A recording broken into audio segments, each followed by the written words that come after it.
pós-graduação em educação também em Araraquara. Ela é professora líder no GPEM, que é o Grupo de Estudos e Pesquisas em Educação Moral, e o currículo dela aí vai, né? Uma breve introdução, né, Lu?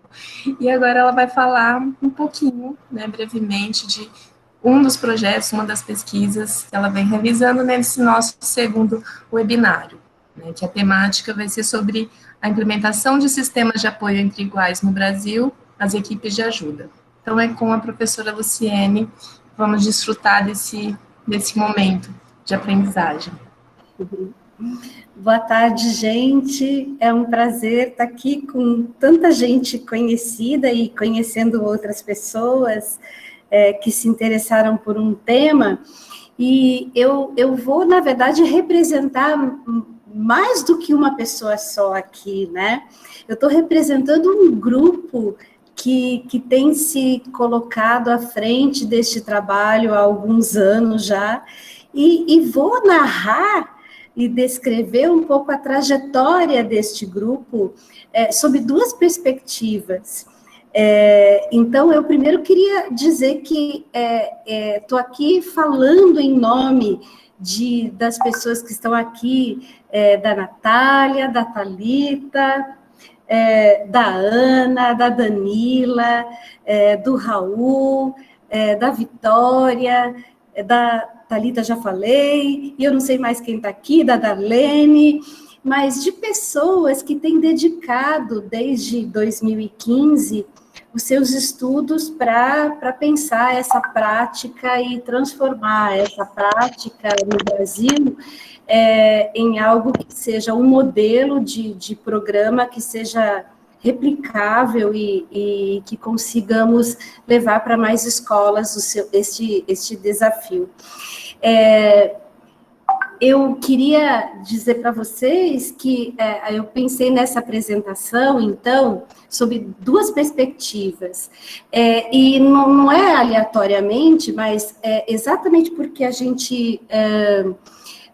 Nós trabalhamos num programa de educação, ainda que a partir do Departamento de Psicologia, de onde eu venho, e a partir dos nossos estudos na psicologia, na aplicação dessas pesquisas, ou seja, na aplicação daquilo que é resultado dessas pesquisas, ou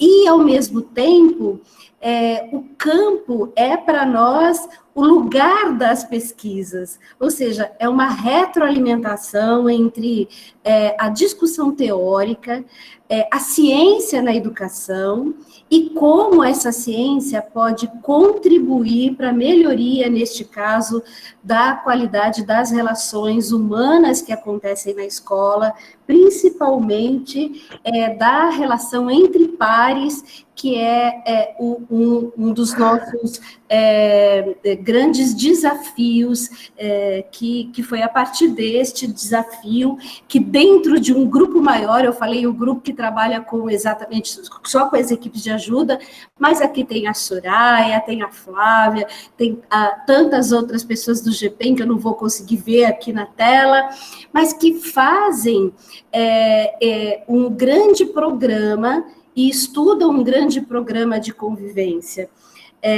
O desafio peculiar deste trabalho que eu vou apresentar... Oi? Não tem, Matheus. Matheus tem a dó, né? Priscila, dá trabalho, cara. Por que você tá usando meu banheiro? Priscila. Acontece. O seu microfone está ligado e a mãozinha está levantada também. Lu, você não é host, você não consegue mutar? Às vezes pode ajudar esse recurso. Já mutei aqui. E aí, gente, então, queria apresentar um pouquinho para vocês sobre essas duas perspectivas. E separei, assim, um tempo para as pesquisas e um tempo para as práticas, ou seja, para que vocês possam conhecer o trabalho do ponto de vista das aplicações dele, de onde essas pesquisas surgiram, o modelo que elas avaliam e como é a prática deste modelo até neste momento de trabalho, como é que esses meninos estão trabalhando. E para explicar sobre essa prática, nós convidamos alunos mesmo de equipes de ajuda, daqui a pouquinho eles estão entrando, para que eles possam contar para vocês, nada mais justo, nada mais concreto, de que vocês possam ver a experiência desses meninos e como é que eles têm se organizado e colocado, de fato, em prática todas as orientações, toda a sequência didática, toda a possibilidade da formação e do modelo que nós adaptamos ao Brasil dessa atividade, tá bom? Então, eu vou me dividir, vou compartilhar o tempo com eles, e a ideia é que eu vou apresentar as pesquisas para vocês, mais ou menos 10 para 6 eles entram, apresentam o trabalho deles por 20 minutos, e a gente abre para perguntas, para discussões, porque a ideia é que, de fato, a gente possa, primeiro, pensar o quanto nós todos estamos abatidos e indignados com o valor da ciência nas humanidades que tem sido dado nesse país. Aliás, se nem para a medicina, nem para as biomedicinas, nem para a biologia se dá, que dirá para nós, né? Mas o grande valor das pesquisas das humanidades é a possibilidade da intervenção e da reestruturação de um cotidiano, da mudança humana que nós podemos fomentar nas nossas escolas. Então, por essa razão, eu optei por trazer as duas coisas, trazer tanto a pesquisa quanto a prática dessas pesquisas para que vocês possam conhecê-las, tá bem? Eu sei de muitas aqui, muitas pessoas que conhecem, mas os que conhecem, a gente nunca se cansa de ver os meninos apresentando, né? Não tem jeito, a gente não tem como se cansar. Então, eu vou começar a compartilhar com vocês alguns slides dessa pesquisa, para que, das pesquisas que nós publicamos, das pesquisas que nós temos encaminhado, para que vocês possam compreender um pouquinho do ponto que nós partimos e de onde é que nós chegamos. Tudo bem, gente? Tá todo mundo vendo? Eu agora não tenho mais como ver o chat, então, tá todo mundo vendo?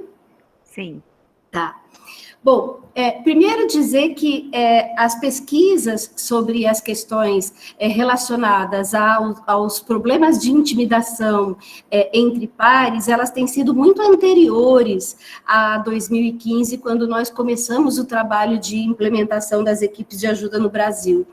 E essas pesquisas, elas foram inicialmente, elas partiram de um ponto de vista ou de uma perspectiva que nós, no Brasil, não tínhamos quando recebemos as primeiras investigações sobre este fenômeno de intimidação entre pares, que é o bullying. Nós partimos de um pressuposto muito diferente daqueles que tínhamos no Brasil. Partimos da psicologia moral, ou seja, da perspectiva de que nós poderíamos analisar e entender e compreender este fenômeno de intimidação com as características do desenvolvimento moral que os personagens apresentam e, inclusive, pensarmos em ferramentas que pudessem ajudar e que incidissem exatamente na transformação desses personagens a partir dessas próprias características. E aí, então, conhecemos uma das estratégias que têm sido pensadas no mundo, mais interessantemente, elas não são tão novas assim. Desde a década de 70, essas pesquisas elas têm sido organizadas e têm sido entendidas como como possibilidades de superação de um problema, de um fenômeno que é um fenômeno grupal, como o bullying, e que, se é um fenômeno grupal, é preciso que as formas pelas quais se possa intervir e que se possa prevenir também possam se estabelecer do ponto de vista coletivo, ou de estratégias coletivas.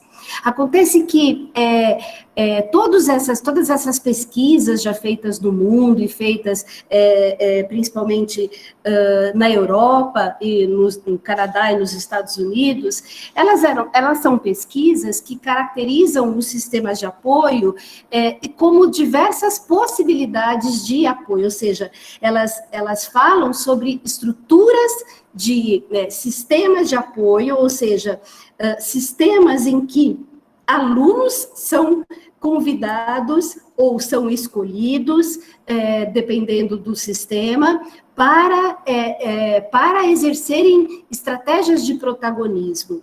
Então, esses sistemas, eles foram, ao longo do tempo, se aprimorando, e, inclusive, tomando forma, como bem diz a professora Ellen Cowie, a cada região em que ele é adotado, a cada região em que eles são adaptados, ou seja, os modelos que vão constituindo-se no mundo, eles vão sendo adaptados a cada cultura, a cada região.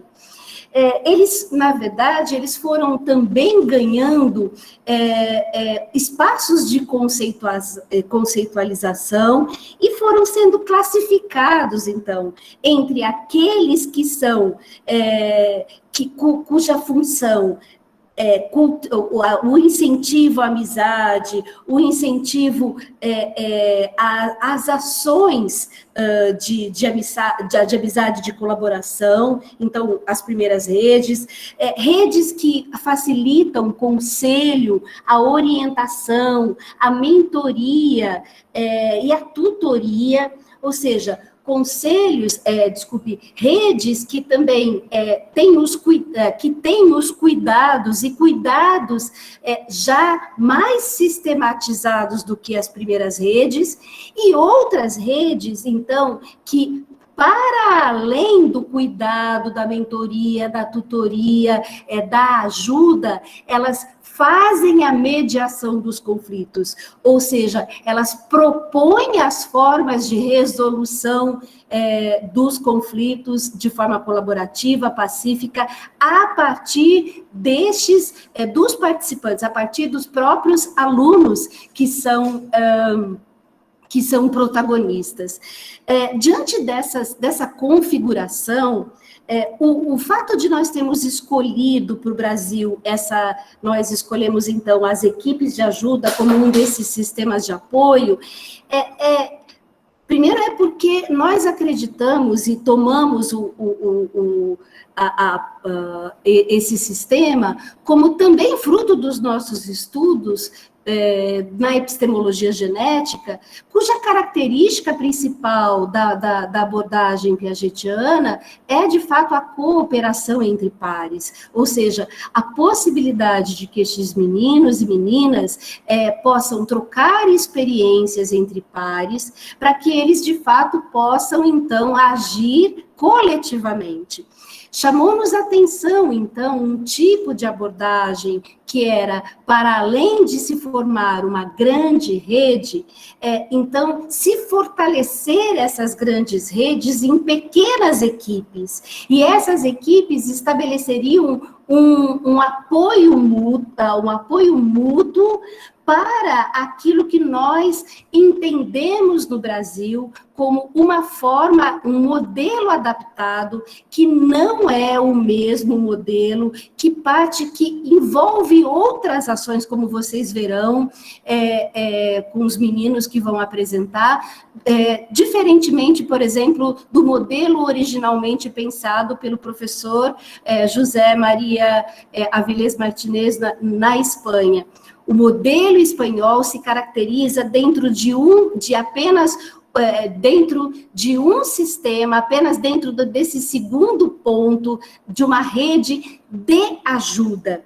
somente, então, de ajuda. Agora, o nosso sistema, vocês verão que ele perpassa pelas primeiras redes, que são as redes de acolhida, as redes de amizade, ele supera as redes de ajuda também pelo fato deles também estarem presentes nas formas de tutoria, quando eles fazem parte dos trabalhos que nós organizamos para atendimento a situações pontuais de intervenção. Então, os sistemas de apoio que nós caracterizamos aqui no Brasil como equipe de ajuda, atua também na intervenção quando de uma situação de bullying, porque eles são chamados também a contribuir, a cuidar das pessoas que estão passando pelo método de preocupação compartilhada, que não dá tempo da gente falar agora o que é, mas é um tipo de intervenção que nós sistematizamos a partir dos estudos de um professor finlandês. Então, os trabalhos das equipes de ajuda do Brasil, eles são caracterizados sob duas perspectivas. A perspectiva das ações invisíveis, como vocês verão, que são ações de observação e ajuda àqueles que precisam, mas ações também que tomam a perspectiva daquilo que nós acreditamos ser a partir dos pressupostos piagetianos. Por quê? Porque eles tomam uma perspectiva de quem organiza as ações pensadas na escola para se dar conta de problemas que são vivenciados pelos alunos, não são os professores, são os próprios alunos. Então, vocês verão na prática o quanto esses meninos, eles organizam também, além das ações pelas quais eles foram formados, com as questões de linguagem, com as questões da observação, da escuta, da aproximação, do distanciamento aos problemas pontuais que eles intervêm, há também a consolidação dessa perspectiva da convivência na escola, ou seja, eles organizam espaços de convivência dentro da escola, o que era antes papel dos professores, né? Então, vocês verão, não vou falar antes. Só para dizer que há um grupo dentro do GPEM que trabalha se especializando nessas formas de protagonismo, mas ela não pode se distanciar dentro de um programa maior que, no mínimo, tem 4 bases de sustentação. Então, os espaços de diálogo, outras formas de resolução de conflitos e trabalho com aqueles que são, com a escola que protege, com a comunidade que protege, com o entorno que protege, e a formação de professores. Não dá para pensar que só uma escola que tem só formas de protagonismo dá conta, de fato, de formar para a convivência. Bom, e a partir de 2015... nós começamos, então, as primeiras pesquisas e as primeiras formas de implementação desse sistema no Brasil. Os estudos que nós havíamos feito anteriormente, a 2015, eles descreviam características dos personagens envolvidos, eles descreviam essas características, por exemplo, como a falta, como o desengajamento moral muito mais advindo do autor de bullying, as características de impossibilidade de se indignar com a própria situação da vítima, o medo da vítima, a característica dos espectadores de quererem ajudar, mas não saberem como. Então, essas pesquisas nos ajudaram a pensar, a se juntar com outras pesquisas fora do Brasil e pensar que a implementação de um sistema de apoio aqui, ele teria que ser também que satisfizesse todas essas questões que nós já tínhamos encontrado na literatura. Então, tivemos, então, 3 fases, né, aqui, desculpe, tá duplicado mas a gente está considerando essa mesma fase, 3 fases, mas uma que a gente juntou, a gente separou a terceira fase em 2 partezinhas aí. A ideia de que a primeira coisa é implementar e avaliar essa implementação. A segunda fase é comparar os modelos brasileiro e o espanhol, em que nós temos equipes de ajuda. Então, este nome, equipes de ajuda, nós não temos em outros lugares do mundo, nós temos no Brasil e na Espanha, ainda que partam de princípios iguais, eles têm modelos de trabalho um pouco adaptados a cada situação, não é? E aí, o nosso terceiro ponto seria tornar este modelo sustentável a ponto de avançarem na formulação de uma política pública. Então, por isso é que esses dois pontos estou pensando, agora a gente pensa eles dois juntos, porque não há implementação de uma política pública sem primeiro eu ter a possibilidade de sustentabilidade, e aí vocês vão ver como é que a gente chegou. Então, vou passar para os primeiros resultados, depois eu posso disponibilizar para vocês todas essas referências, só para dizer, todas essas pesquisas, elas são pesquisas que estão publicadas e as publicações estão descritas em cada slide, tá bem? Os primeiros resultados dessas investigações, ela foi, apesar de ter sido publicada em 2019, elas já foram dadas em 2017, na primeira experiência que o GPEM teve de organização de um programa de convivência nas escolas de Campinas. Então, nós tivemos 4 escolas em Campinas, e uma delas, a que persistiu mais nessa conduta, e teve essa implementação, e organizou todos os processos pelos quais era preciso passar para que se tivesse as equipes de ajuda, foi uma escola campineira, que também foi a amostra da Flávia, que também teve outras, que teve essa implementação do programa de convivência, e então, a partir dessa implementação do programa de convivência, dentro dessa implementação, o trabalho com as equipes de ajuda.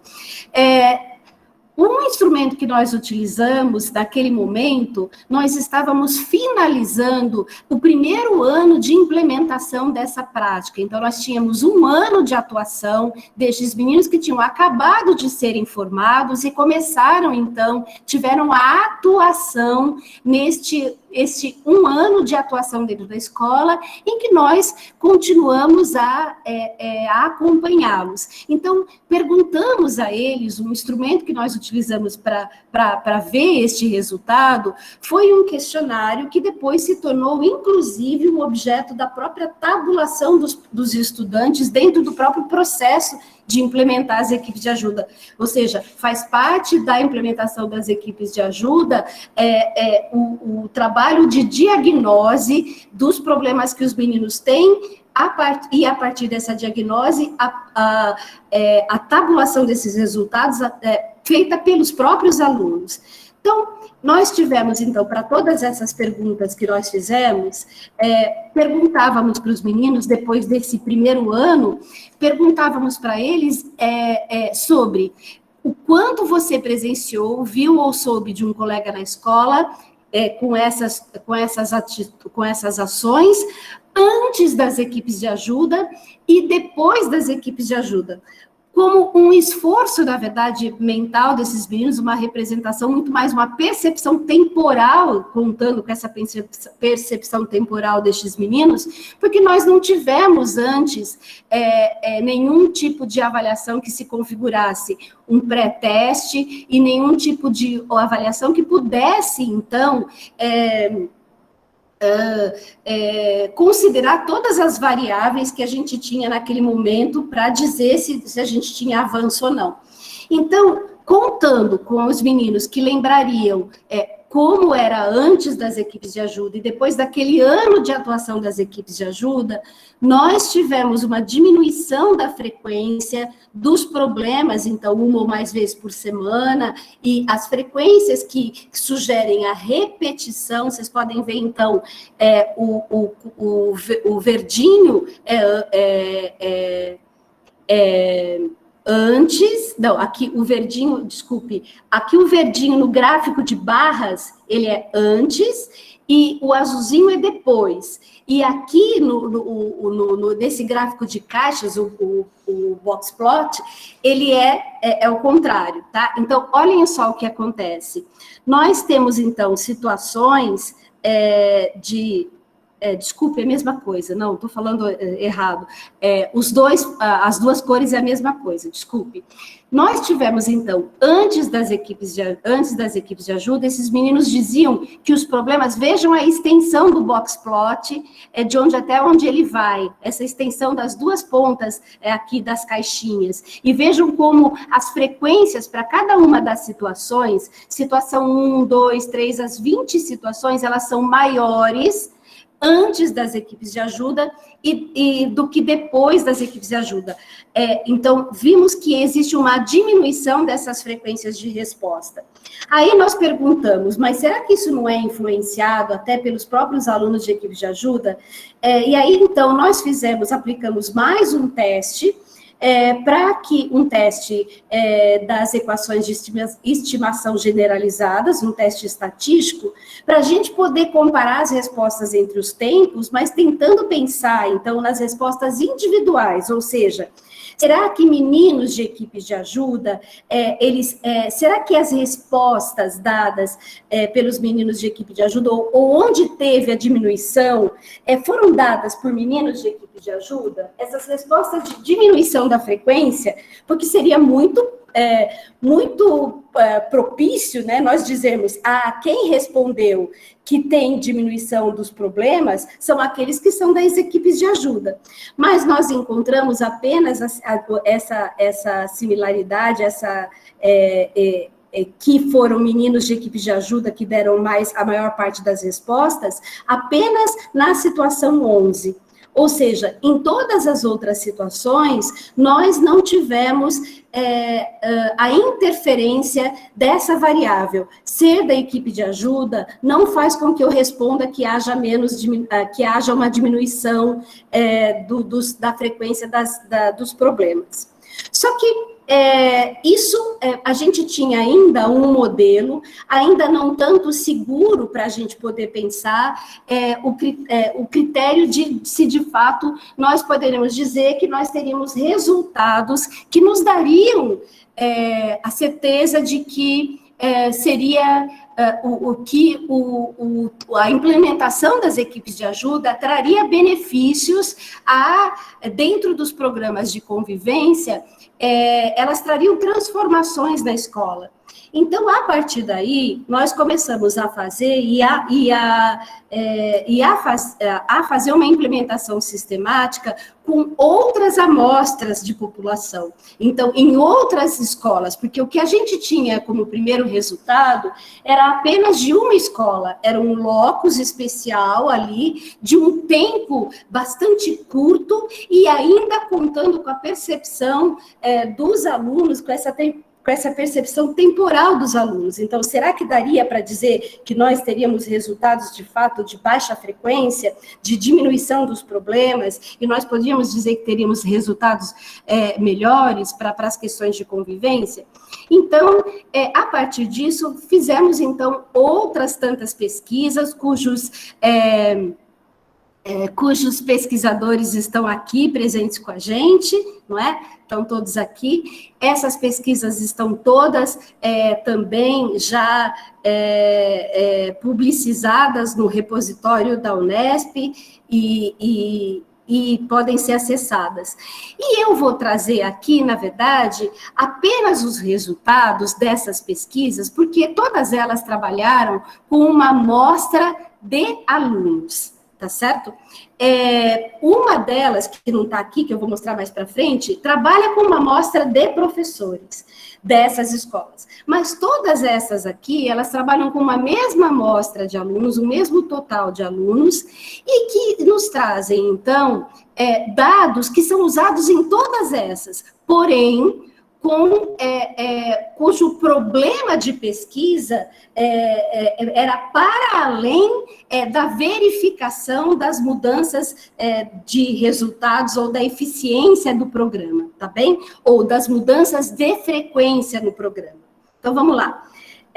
Eu vou trazer primeiro, uma das pesquisas, a pesquisa da professora Luciana Lapa, ela procurou, então, descrever, o trabalho dela era descrever todo o processo de implementação das equipes de ajuda no Brasil, até então, até o momento de 2015 a 2018.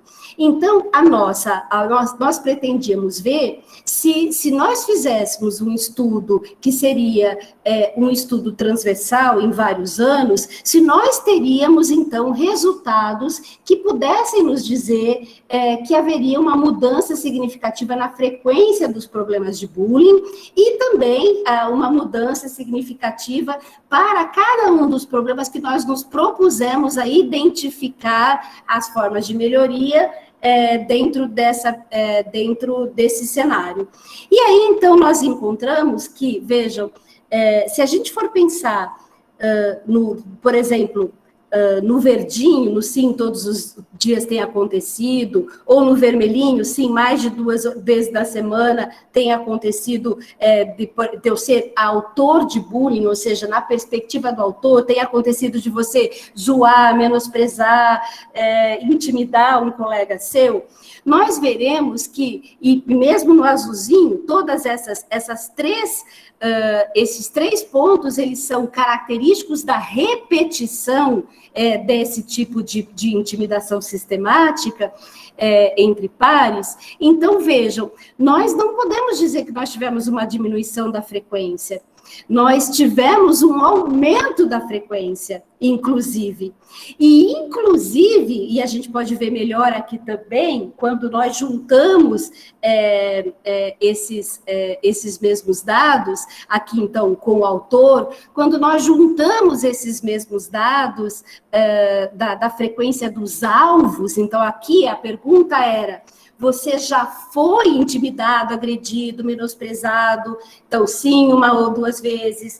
Sim, todos os dias isso tem acontecido. Sim, mais de 2 vezes tem acontecido. Os 3 são respostas de repetição e, portanto, são respostas que nos indicam o bullying ou a frequência do bullying. Vejam, nós não tivemos, de novo, diferenças significativas. O P é maior que 0,01 aqui, portanto, demonstrando que nós não tivemos um avanço na diminuição da frequência dos alvos. E também não tivemos uma diminuição ou o avanço da frequência dos espectadores. Mas, como era muito gráfico para eu trazer, mas como nós vimos no primeiro, esses gráficos dos autores, eles também se caracterizam nos alvos, mais ou menos da mesma forma nos alvos e nos espectadores, nos dizendo que sobretudo no primeiro ano, ou depois de 1 ano de trabalho, não no ano que nós terminamos a implementação do trabalho da formação das equipes de ajuda, como foi no caso daquela escola da amostra, da primeira escola. Depois de 1 ano da implementação do trabalho, a frequência de bullying aumenta. Ela tende a baixar depois de 2 anos, mas mesmo assim ela é grande. E isso parece nos dizer que, primeiro que nós não podemos avaliar apenas os trabalhos dos sistemas de apoio entre iguais para a redução especificamente dos problemas de bullying. Exatamente como diria a professora Thelma, e ela brincava com a gente, ela dizia: vocês levam o bullying para as escolas, é isso sim que vocês fazem. Mas o que significa, na verdade, muitas vezes, e com as pesquisas qualitativas nós pudemos ter certeza disso, nós tínhamos a tomada de consciência desses meninos de que o bullying não era mais brincadeira, que era real, e que ele existia ali. Porém, a própria avaliação deste processo de implementação dos programas de convivência e mesmo desse trabalho com a implementação das equipes de ajuda, esses resultados nos disseram o quê? É precoce demais avaliar o programa em 2 anos de implementação. Até porque nós não chegamos na fase em que vocês verão que os nossos meninos hoje estão, que é a fase da sustentabilidade, ou seja, de tornar um modelo sustentável a ponto de que os próprios alunos formem outros alunos. E aí, então, nós teríamos, quem sabe, a diminuição das frequências de bullying. Assim, então, o que nós fizemos? Nós fizemos, então aqui tem só esse aqui era para estar lá no começo, desculpem, mas essa é a amostra, que inclusive essa pesquisa anterior, ela tinha, então, de 2.513 alunos de escolas públicas e privadas de São Paulo, 1.366 de escolas com equipes de ajuda. Prestem atenção nessa sigla ECEA, porque elas são escolas com equipes de ajuda, e 1.147 escolas sem equipes de ajuda. Então, o que nós tínhamos? Nós tínhamos 2 anos, então, depois de 2 anos, como é que outras possibilidades de mostrar os resultados que seriam positivos para a melhora da qualidade da escola, nós teríamos se o bullying não seria a evidência mais precisa da sua diminuição da frequência. Então, vejam, nós tínhamos, em 2018, números a frequência do bullying é uma frequência bastante parecida com as frequências até encontradas pela OCDE na maioria dos países do mundo.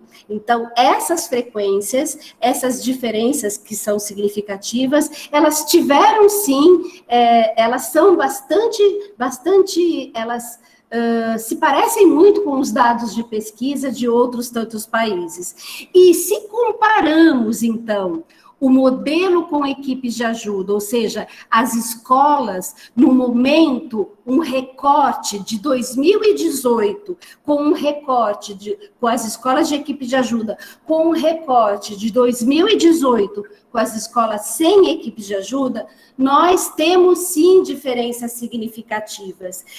As escolas com equipe de ajuda têm muito menos presença, e essa diferença é significativa estatisticamente, de autores, espectadores e alvos de bullying.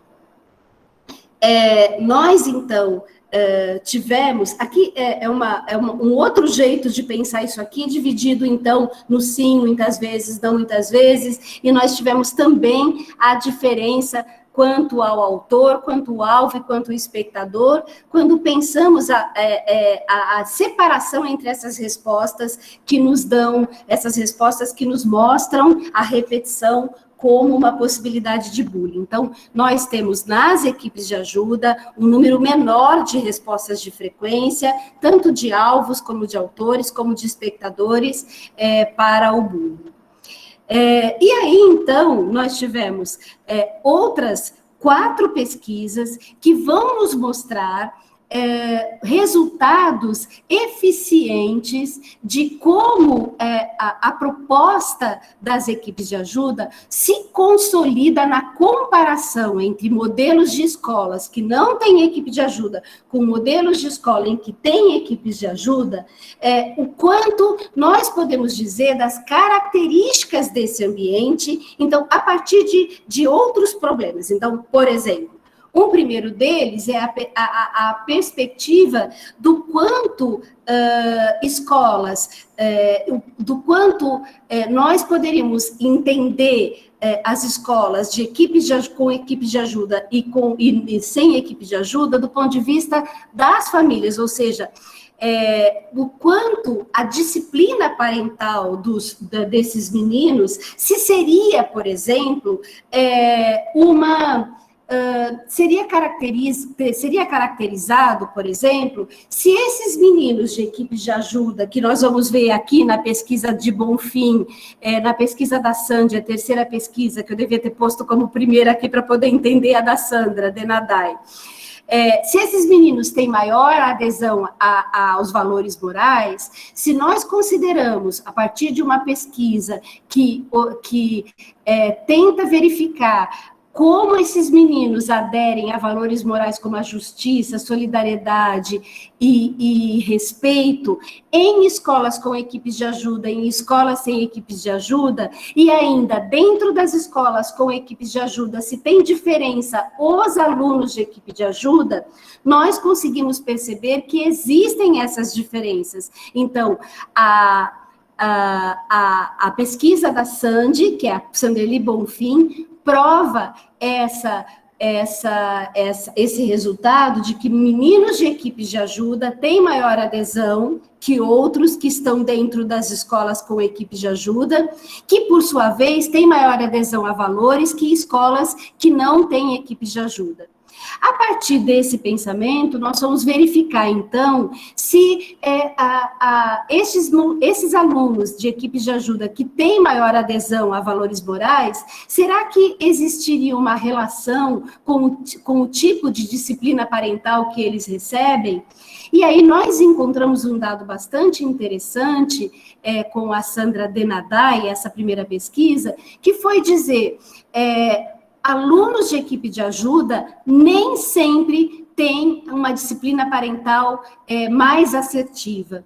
Isso significa dizer que uma grande possibilidade de entendermos que a família não é a única a influenciar ou a formar moralmente os seus alunos. Porque se eu entendo que esses meninos de equipes de ajuda têm valores, têm uma adesão a valores morais mais alta, de onde é que vem essa adesão? Vem da família. Não. Nem sempre, porque nós temos entre alunos de equipes de ajuda, alunos que diziam, cuja percepção da disciplina parental de seus pais era que eles não eram tão assertivos assim na resolução de conflitos. Então, de onde vem? Talvez da própria escola, não é? Essa é uma questão que nós chegamos a pensar.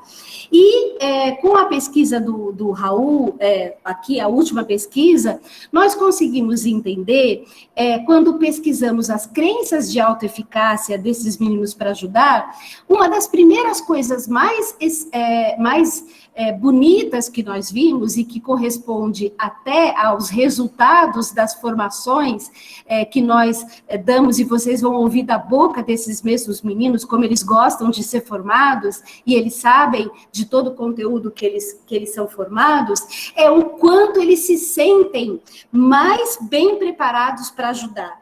Então, há frequências muito altas de crenças de autoeficácia para ajudar nesses meninos de equipes de ajuda, mais do que aqueles que não estão em equipes de ajuda. Mas, se eu comparar com escolas em que não tem equipe de ajuda, essa frequência também é grande. Ou seja, nós temos, de fato, possibilidades de formar esses meninos para que eles acreditem neste poder de ajudar os outros. Porém, um dado que nos chamou a atenção é que, quando nós colocamos situações de problemas de bullying e de cyberbullying, os meninos apontam muito mais terem essa crença de autoeficácia ou se sentirem mais empoderados para poder ajudar em situações de bullying do que de cyberbullying, e é por isso, então, que nós iniciamos um trabalho com essas escolas pioneiras para investir um pouco mais na formação para as cyberagressões, porque vimos exatamente o quanto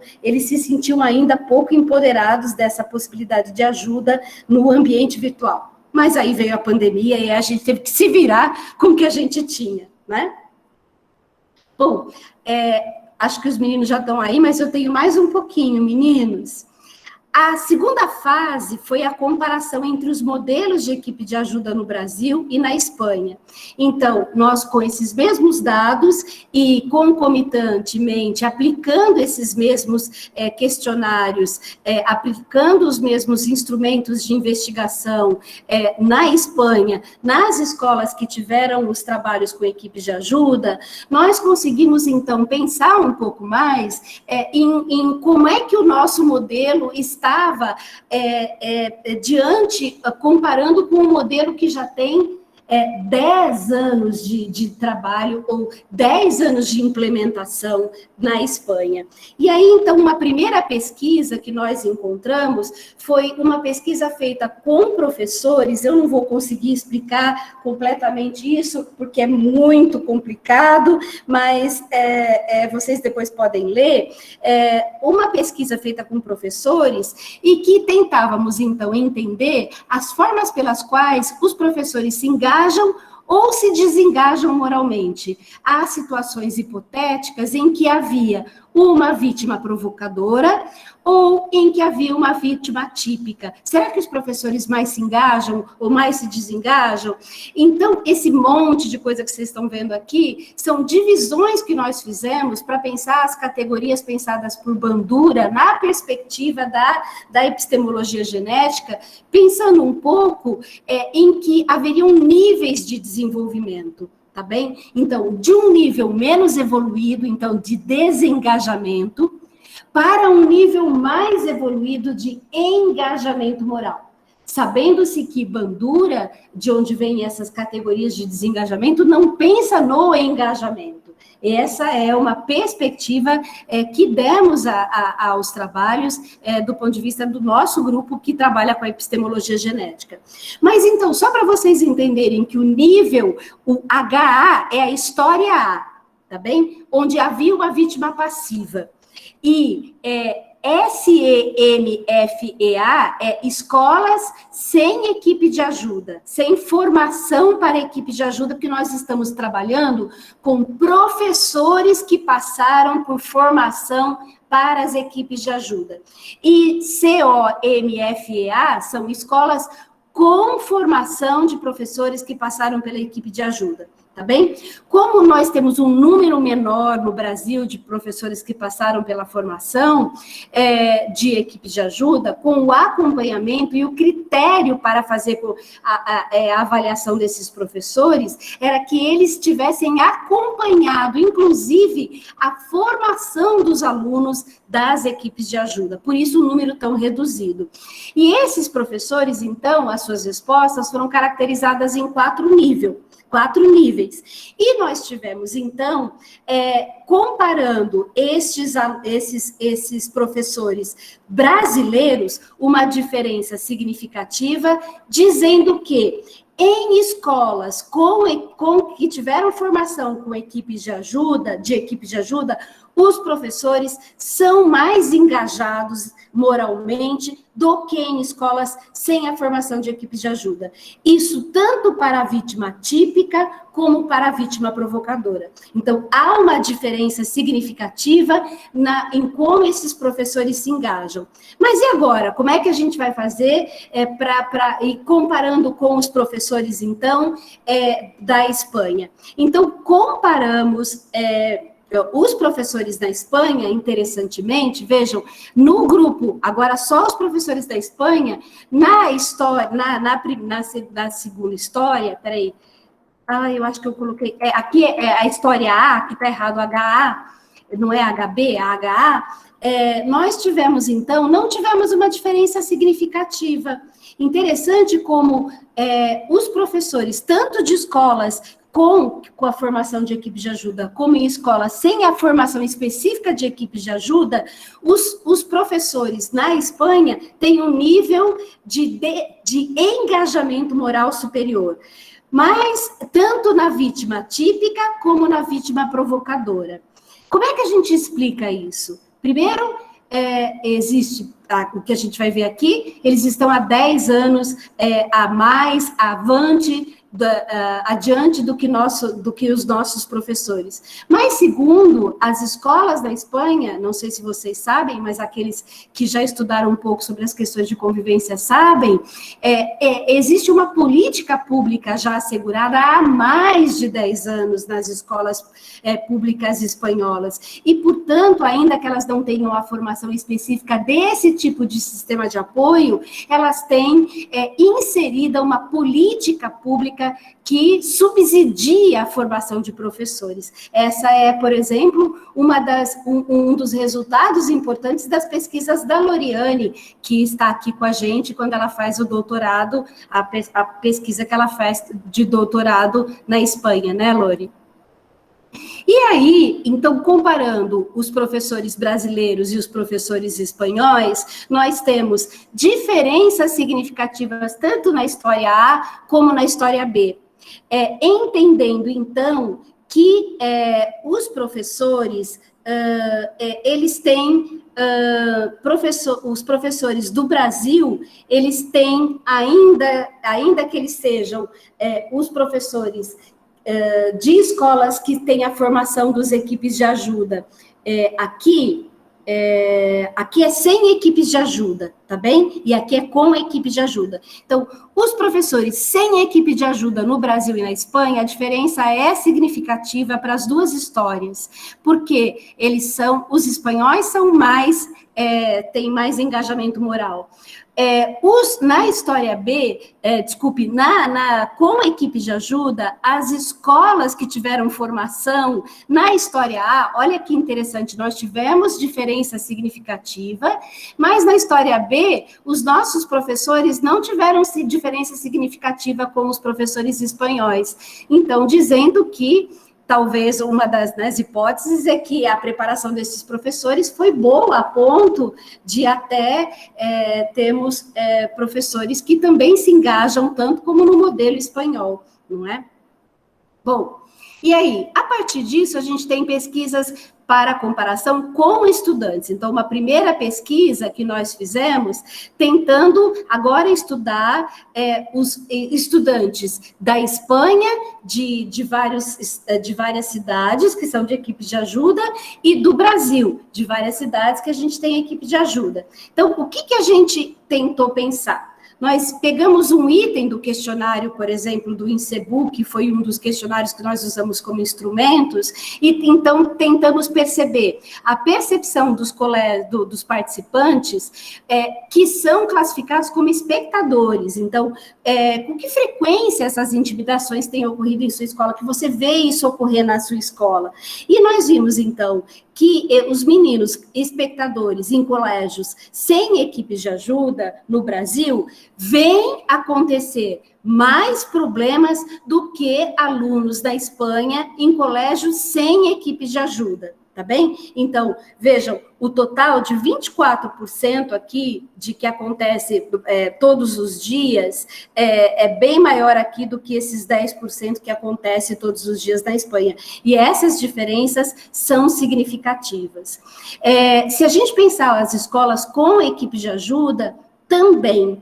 Então, nós, mesmo em escolas com equipes de ajuda, os alunos em escolas com equipes de ajuda na Espanha dizem ocorrer menos o bullying do que nas escolas brasileiras, e essa diferença é significativa. Outra investigação, ainda com alunos, a gente faz uma outra investigação com 756 alunos dessas escolas, e com outros 438 da Espanha.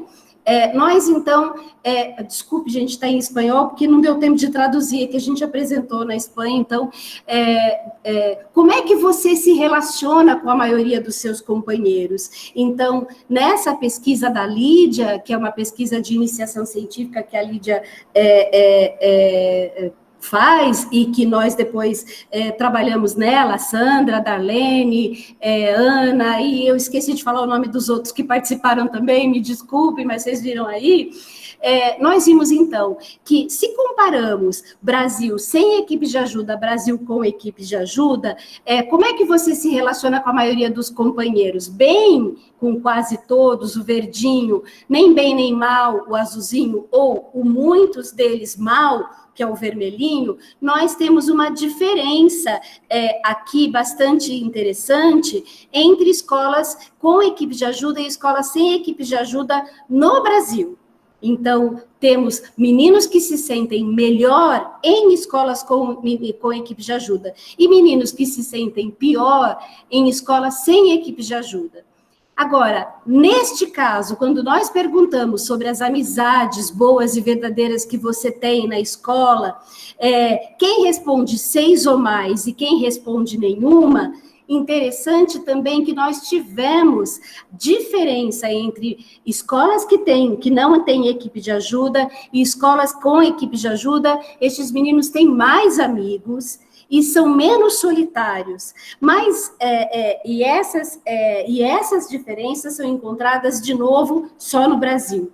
Na Espanha, essas diferenças não são significativas, ainda que elas tenham, mas elas não são estatisticamente significativas. Agora, quando nós perguntamos para os meninos como é que você se sente na escola, bem, comparando o bem verdinho com o mal vermelhinho, vamos pensar mais, né, nos extremos, nós temos diferenças significativas tanto entre escolas do Brasil com e sem equipes de ajuda, como nós também temos em escolas do Brasil com e sem equipe de ajuda, e na Espanha com e sem equipe de ajuda. Os meninos na Espanha se sentem bem melhor na escola do que os alunos, mesmo com equipes de ajuda no Brasil. E como seus professores te tratam? Nós também tivemos uma diferença significativa, não entre com e sem, mas entre Brasil e Espanha. Nós vimos que os professores tratam, que esses meninos, na percepção desses meninos, eles são melhor tratados na Espanha. Bom, e chegamos então na terceira fase, e que eu vou deixar agora para os nossos meninos contarem um pouco de como é que nós temos funcionado nessa terceira fase, e como tudo isso se dá na prática. Ai, meu Deus, falei demais para dar conta de tudo isso. Oi, queridas, quem está aqui já? A Vitória já está aqui, a Daniela está aqui. Sejam bem-vindas. A Daniela... Oi, boa tarde. E a Vitória são alunas de equipes de ajuda do Colégio Bandeirantes, que é um dos colégios pioneiros em que muitos dos dados que vocês viram aqui, vocês viram também, Vitória? Você assistiu um pouquinho, Daniela? Sim, então, eu estou vocês responderam esses questionários, né? Vocês se lembram disso, que eles são aqui, vocês têm aqui vivas as amostras, os participantes das pesquisas estão aqui, né? Ao vivo. Meninas, então, é com vocês. Esse povo todo aqui quer ouvir de vocês como é que funciona tudo isso na prática e em que momento nós chegamos a 2021 para tornar esse modelo replicável para outras escolas. Vamos lá. Ok, eu vou compartilhar minha tela, então. Tá dando para ver? Sim. Sim. Acho que se... Okay. Isso. Boa tarde, meu nome é Vitória Obeide, eu sou uma aluna do 9º ano do Colégio Bandeirantes e eu faço parte da equipe de ajuda. Boa tarde, gente, eu sou a Daniela, do Colégio Bandeirantes, e eu também faço parte da equipe de ajuda. Bom, então, hoje eu e a Dani, a gente está aqui para falar um pouquinho mais da equipe de ajuda, só que dessa vez, do ponto de vista de alunos que participam da equipe de ajuda desde o 6º ano, agora a gente está indo para o 9º, então estamos encaminhando o nosso 4º ano de equipe de ajuda já, né, Dani? Sim. E aqui nesse slide a gente tem uma imagem de alguns dos participantes da nossa equipe. Eu queria falar uma coisa sobre esse dia, foi um dia muito interessante, quando o doutor Avilés, fundador das equipes de ajuda, ele foi na nossa escola e a gente pôde aprender várias coisas, mais sobre a história da equipe de ajuda, foi um dia super legal. Eu tô aqui, eu não tô achando a Dani tá aqui. Bom, esse slide é mais para comparar, então, o ano de 2016, que foi quando a equipe de ajuda foi implantada no nosso colégio, com 2020. Então, em 2016, tínhamos alunos da equipe de ajuda no 6º e 8º ano, com 44 alunos. Mas agora, ano passado, 2020, os alunos da equipe de ajuda estão presentes no 6º, 7º, 8º e 9º, e o número mais do que duplicou, com 97 alunos, sendo que no ensino médio temos mais 88 alunos da equipe de ajuda. Esse aqui é um mural chamado de Mural da Convivência, que fica lá em um dos corredores da nossa escola. Nesse mural a gente expõe vários dos trabalhos da equipe de ajuda e também temos algumas fotos dos participantes da equipe que pode funcionar como uma forma de identificação. Mas a principal maneira de identificação são as pulseirinhas azuis. Eu acredito que a Dani esteja mostrando a dela aí na tela, que eu não consigo ver. Mas nessa pulseirinha azul estão escritos os nossos 3 principais valores, que são respeito, empatia e confiança. Então, quando você estiver no pátio e você vir algum aluno usando essa pulseirinha, você vai imediatamente identificá-lo como aluno da equipe de ajuda. E se você estiver em apuros, precisar de alguma coisa, pode falar com ele. Bom, e como a Luciene ela falou, a gente passa por uma formação inicial. Então, essa coisa que ela citou de nós sermos diferenciados pelos outros alunos, porque um dia a gente foi no colégio, acho que a gente ficou cerca de 80 horas. 80 horas não, nossa, 8 horas. Nossa, eu falei sem querer. Desculpa. 80 é tudo que vocês fazem, né, meninas? A gente ficou cerca de 8 horas no colégio, aprendendo vários conceitos importantíssimos, novas formas de abordagem, como chegar em algum aluno e afins. Além da nossa formação inicial, a gente tem reuniões de formação bimestral. Então, cada bimestre, a gente se reúne de novo em um fim de semana na escola para aprender mais alguns conceitos, sempre aprimorar a nossa forma de abordagem com outros alunos, e é sempre muito legal. Como está dando para ver aqui, claro que antigamente a gente ia na escola, só que a Dani daqui a pouco vai falar que ano passado, em 2020, a gente ainda teve reuniões de formação bimestral, só que dessa vez online, mas ela já vai chegar lá. E também tínhamos as reuniões de acompanhamento, que aconteciam a cada semana ou quinzenalmente. Nessas reuniões de acompanhamento, a gente, então, abordava os seguintes assuntos. Por exemplo, se aconteceu alguma coisa muito importante na escola, ou melhor, no nosso ano, algum conflito que seja importante trazer para o resto da equipe, a gente trazia para essas reuniões de acompanhamento. E também eram nessas reuniões que a gente pensava nas ações que a gente poderia fazer para a escola. Daqui a pouco eu vou citar algumas dessas ações.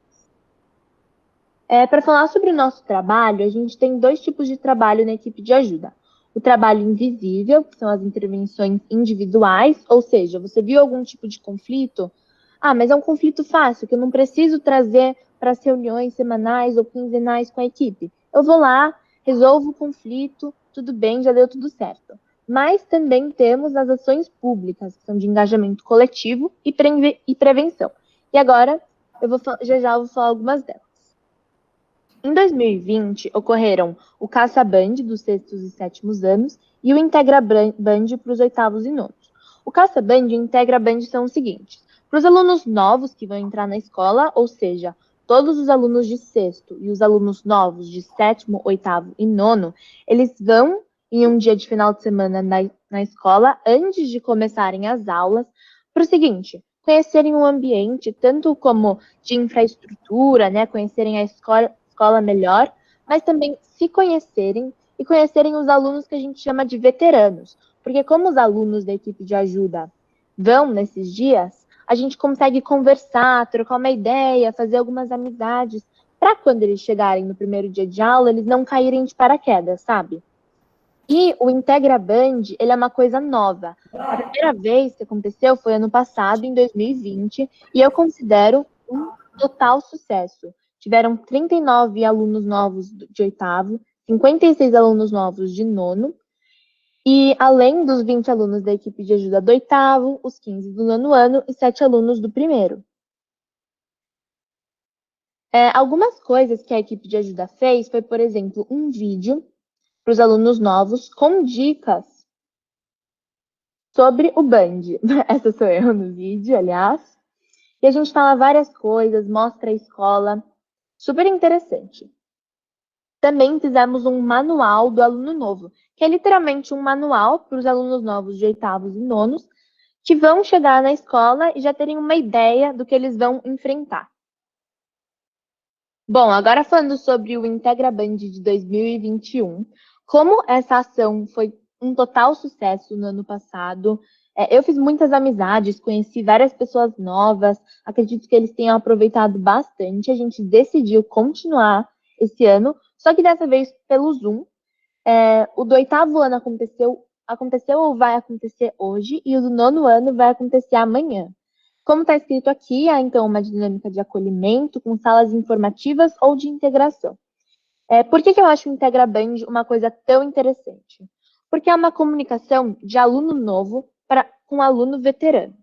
Então, todas as dúvidas que eles têm, eles podem tirar com a gente, e eles vão ver a escola do nosso ponto de vista, né? Porque às vezes você vai na escola ou liga na escola e pergunta algumas coisas sobre como funcionam as provas, mas você não pode perguntar assim, a prova é muito difícil?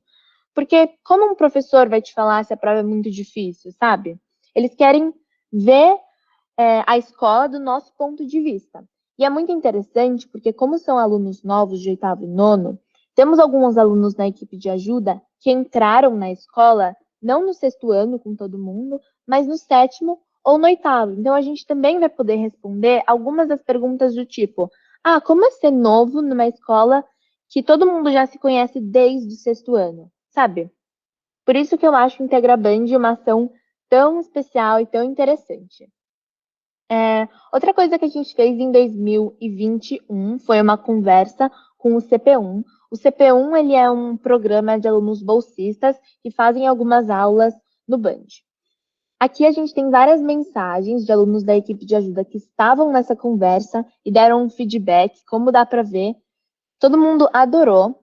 Por que foi tão legal também essa conversa? Porque às vezes os alunos de CP1, eles não interagem muito com os outros alunos. Nessa conversa a gente pôde, primeiramente, ver o ponto de vista ver a escola pelo ponto de vista desses alunos, pudemos conhecer eles e eles puderam conhecer a gente. Então foi também super legal.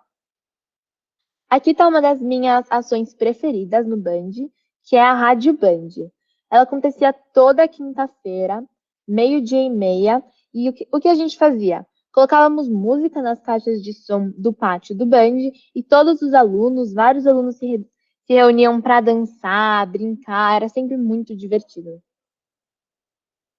E agora, falando sobre esse livro incrível, esse livro é um passo a passo para ajudar a implementação da equipe de ajuda em outras escolas. No final do livro, tinha também um curta-metragem que foi feito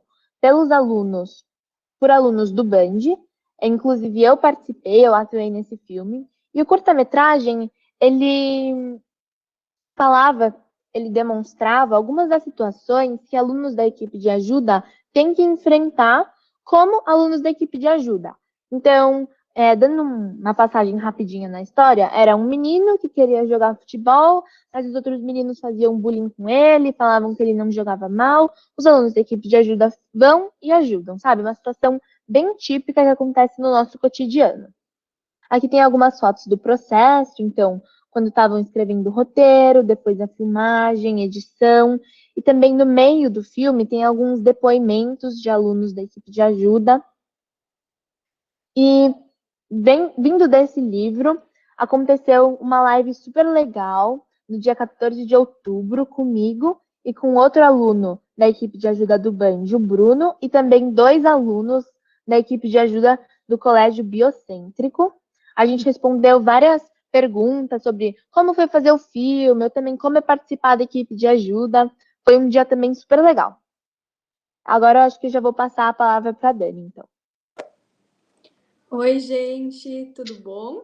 Então, agora que a Vitória já falou um pouco sobre como funcionou a equipe de ajuda no Band antes da pandemia do coronavírus, eu vou falar como a gente atuou em quarentena, né? Apesar da distância. Então, eu queria começar dizendo que os desafios foram muitos. A gente teve que repensar toda a forma que a gente atuava como equipe, a nossa dinâmica de grupo. E a primeira medida que a gente adotou foi trazer as nossas reuniões de acompanhamento, né, que antes eram presenciais, para o meio virtual, né, para o Zoom. Então, a gente tem aqui um slide das reuniões virtuais do 7º ano. Pode passar, Vicky. E aqui do 8º ano, né, fazendo uma comparação com as reuniões presenciais.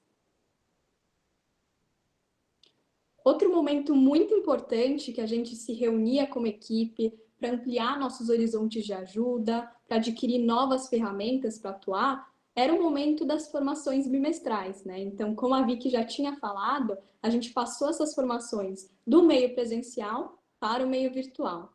Então, aqui tem um tema que a gente discutiu em grupo, né? Bastante importante, que é o conceito de comunicação não violenta. Então, a gente teve uma série de Zooms falando sobre isso, era uma ferramenta que a gente poderia utilizar na ajuda, mas também na nossa vida, né? Nos conflitos que a gente encontrasse. Então, dando uma boa resumida do que a gente aprendeu, a gente entendeu que toda violência é uma expressão trágica de uma necessidade não atendida e que, uma vez que a gente identificasse essa necessidade básica e humana na fala, né, na expressão violenta de outra pessoa, a gente poderia mediar conflitos de uma forma muito mais assertiva, né, com uma facilidade maior. E aqui a gente tem outra formação que a gente teve, que foi uma conversa sobre racismo, né? Um tema bastante relevante, foi um diálogo muito rico, a gente compartilhou experiências em que a gente presenciou expressões racistas, a gente discutiu como a gente poderia mediar esse tipo de situação, e, resumindo, foi um diálogo bastante rico. Agora, no que remete às nossas ações, né, da equipe de ajuda, a gente tem o ato Espalhe o Bem, que é bastante tradicional da nossa equipe no Band, né, no meio presencial. Então, basicamente, a gente passa mensagens inspiradoras, mensagens de carinho durante o intervalo, e era um evento que comovia todos os alunos, era bastante interessante, tinha um impacto bastante positivo. E, tendo isso em vista, a gente passou esse ato do presencial para o virtual também, né? Outra ação que sofreu essa transição. E essas mensagens passaram a ser transmitidas pelo WhatsApp. Aqui a gente também tem outra ação bastante característica da equipe de ajuda do Band. Então, basicamente, a gente dava sugestões no intervalo de boas ações que as pessoas poderiam fazer. Então, a gente acredita bastante no poder de uma pequena, mas boa ação, né, no cotidiano. A gente tenta trazer essa ideia. E era uma ação também muito legal. A gente incluía o nosso mascote do Band, né, que é o Loband. E comovia de novo todos os alunos, era bastante interessante. E a gente passou a fornecer essas sugestões pelo meio virtual também, acessando esse QR Code ou esse link. E eu acredito que um dos assuntos, se não for o assunto mais comentado durante o isolamento social, foi o de saúde mental, né? Então, a gente adotou várias medidas para cuidar dessa esfera da vida tão importante, né, nos alunos, mesmo à distância. E uma dessas medidas foi apoiar um projeto que já existia no presencial, né, que o nosso professor de geografia, Pedro Paulo, fazia, e trazer para o virtual. Então, era um Zoom, a gente fez um Zoom de meditação e relaxamento. A gente acredita que foi um evento bem legal para as pessoas pausarem um pouco, respirarem, enfim, tirarem um tempo para elas mesmas. E agora eu vou falar de uma plataforma muito importante na nossa divulgação, né, na divulgação dos nossos eventos durante a quarentena, que é o Instagram. Então, por meio do Instagram, principalmente nas férias de julho, a gente divulgou dicas de receitas, de livros, de filmes, séries, jogos, porque a gente pensou que seria o primeiro período de férias dos alunos em isolamento social, né? Então, a gente cuidou bastante para dar umas dicas de entretenimento para cada um. Mas a gente também observou, né, a gente discutiu nas nossas reuniões de acompanhamento pelo Zoom, que um problema bastante recorrente era a dificuldade de adaptação ao EAD, né, que é um sistema muito novo para todo mundo. Agora a gente já teve 2020 para se adaptar, mas a gente colocou no começo do ano dicas de organização e de estudos, mensagens inspiradoras nas provas, motivacionais. Então, era uma forma de dar um suporte, dar um apoio para os alunos no EAD. Aqui a gente tem outras imagens de mensagens que a gente passou para os alunos. Os professores também ficaram envolvidos nisso, então mandaram um beijo para os alunos, desejaram boa sorte. Foi um vídeo bem legal, que recebeu um ótimo feedback. E a gente também teve um bate-papo. Desculpa, gente. A gente também teve um bate-papo sobre as provas com os alunos novos, que também foi bastante interessante. E aqui, no meu canto direito, a gente tem uma imagem da nossa pasta no Moodle, né? Então, o que a gente pensou? Que alguns alunos, principalmente dos sexto e sétimos anos, né? Eles poderiam não ter uma conta no Instagram. Mas a gente também queria que os nossos conteúdos chegassem a eles, né? Então, a gente postou vários dos nossos conteúdos mais relevantes na pasta do Moodle. E ainda, a gente queria se manter a par de todas as angústias, de todos os acontecimentos que estavam acontecendo, todos os acontecimentos que estavam se passando com os alunos, né? Então, começava um novo bimestre, acontecia algum evento do Band, a gente publicava um story, tentava se aproximar mais dos alunos, apesar da distância. Aqui a gente tem umas imagens de publicações mais descontraídas do nosso Instagram, então algumas dicas para o bem-estar que a gente colocava, para cuidar mais da saúde mental, notícias positivas ao redor do mundo, né, em momento de tantas notícias infelizmente negativas, e alguns joguinhos de Instagram, como esse do Bingo do Band, que as pessoas assinalavam características ou acontecimentos com as quais elas se identificavam. E essa dinâmica de marca é alguém que a gente tentou postar algo mais descontraído. As enquetes nos nossos stories também foram muito importantes, então a partir delas a gente conseguiu saber como os alunos estavam, né, ter uma noção. Então, se alguém colocasse que nos últimos dias não estava bem, estava mais ou menos, ou estava mal, a gente entrava em contato com essa pessoa, perguntava o que a gente poderia fazer. Então, era uma ferramenta bastante interessante em períodos de isolamento social. Aqui a gente tem um slide falando da pasta no Moodle, né, que eu já tinha introduzido. Foi uma plataforma bastante importante na divulgação dos nossos eventos e também da nossa cápsula do tempo, né, que a gente criou em parceria com o curso de CPG do Band, que significa convivência em processo de grupo, né, parecido com o curso de ética, a disciplina de ética que muitas escolas têm. Então, a gente criou uma cápsula do tempo, né, com essa parceria, porque a gente pensou que seria muito interessante estimular registros nesse momento tão histórico, né, que a gente está vivendo. Mas a gente também teve a ajuda dos professores em diversas outras ações. A gente tem aqui uma maratona de leitura virtual que a gente fez com o auxílio da equipe de português. Um debate aqui que a gente fez sobre a leitura bimestral no 8º ano. E a gente também buscou apoiar algumas atividades extracurriculares, como é a oficina de fotografia no Band. Então, a oficina de fotografia trouxe esse projeto, né, de tirar fotos de boas descobertas em casa, e a gente compartilhava essas fotos nos stories, divulgava, dava um apoio. Mas a gente também produziu vídeos, né? Então, a gente fez uma produção de vídeos. Aqui a gente tem um videozinho que a gente colocou nos stories, mais dinâmico, mais rapidinho, né? Para as pessoas conseguirem uma mensagem positiva. Era só pausar o vídeo e conseguir uma mensagem positiva. A gente achou que era uma linguagem de vídeo bastante parecida com as dos alunos, a gente achou que ficou bem legal. E a gente também fez uma ação bastante importante no Band, né, que foi em 2020, que foram os vídeos para começar bem o dia. Então, isso incluiu toda a comunidade do colégio, orientadores, professores, inspetores, alunos. Foi uma ação que gerou uma grande comoção, um grande impacto positivo. E, basicamente, cada pessoa ela nos enviava um vídeo com uma mensagem positiva para a gente postar nos nossos stories. E, como equipe, a gente confessa que no começo estava com medo de receber poucos vídeos, dessa ação só durar 10 dias, por exemplo, porque era um vídeo por dia, né? Era um vídeo por dia, mas essa ação durou mais de um mês, então realmente foi um impacto muito positivo. E por fim, a gente tem um vídeo, né, que produzimos sobre regras de biossegurança no retorno parcial ao colégio. Então, no meio do quarto bimestre, a gente teve um retorno à atividade de reforço, né, atividades extras, e a gente queria assegurar que todos os alunos soubessem como se portar diante dessa situação.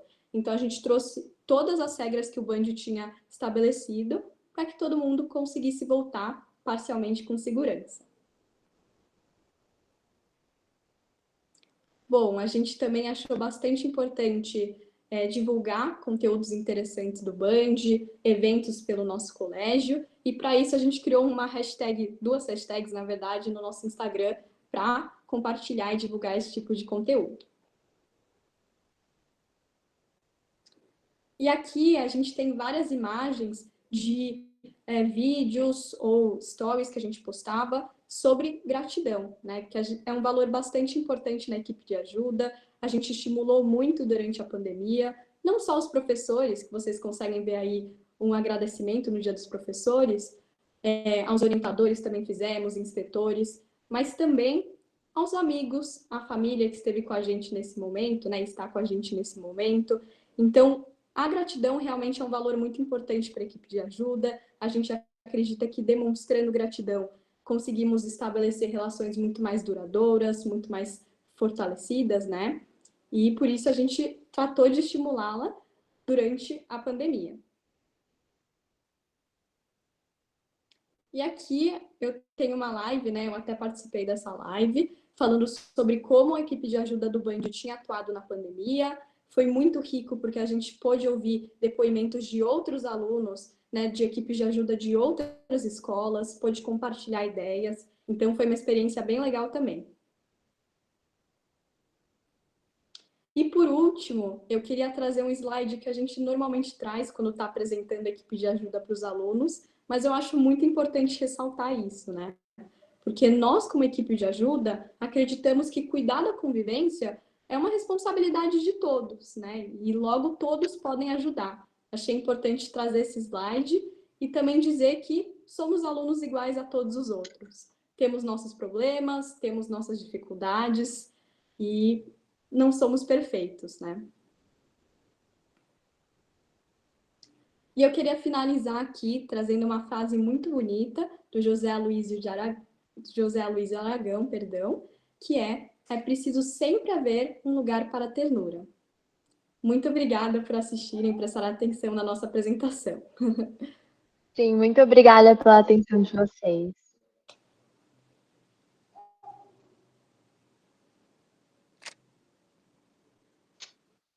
Obrigado teu microfone, Lu. É maravilhoso ver a cara da Lu babando pelas meninas. Vocês são maravilhosas mesmo, meninas. O trabalho de vocês é maravilhoso. Obrigada, muito obrigada. Lu, ainda está desligado o teu microfone. Obrigada. É isso, gente.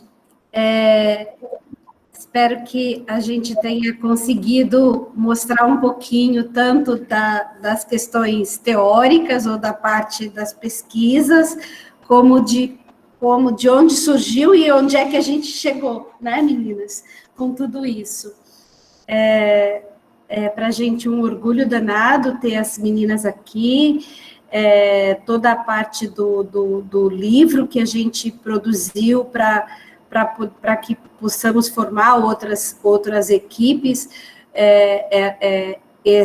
esses meninos e meninas desse colégio, do outro colégio que são os pioneiros, participaram, organizaram, e a ideia é que, de fato, a partir de agora, os meninos é que comecem a formar outros. Então, são os próprios alunos que formam outros alunos e que podem, então,